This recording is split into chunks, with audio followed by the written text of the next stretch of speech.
Naka-full alert na nga at nagbabantay sa mga seguridad para sa State of the Nation address ni Pangulong Bongbong Marcos ang mga kapulisan.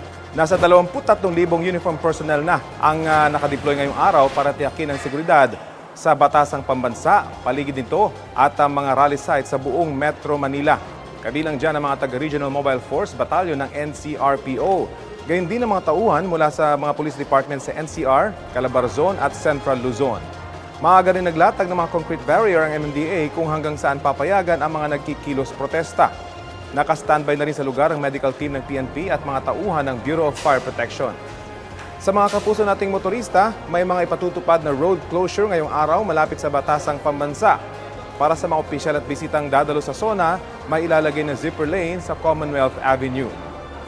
Simula kaninang 8 a.m., sarado na ang bahagi ng batasan IBP Road. Sa mga motoristang pa-northbound at southbound, pwede pong dumaan sa North Avenue, Mindanao Avenue at sa Uyo Road o sa Quirino Highway. Sa mga truck naman galing sa C5 Road, pwedeng dumaan sa Luzon Flyover at Congressional Avenue.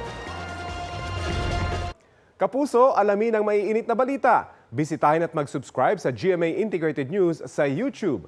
Sa mga kapuso abroad, samahan niyo kami sa GMA Pinoy TV at sa www.gmanews.tv.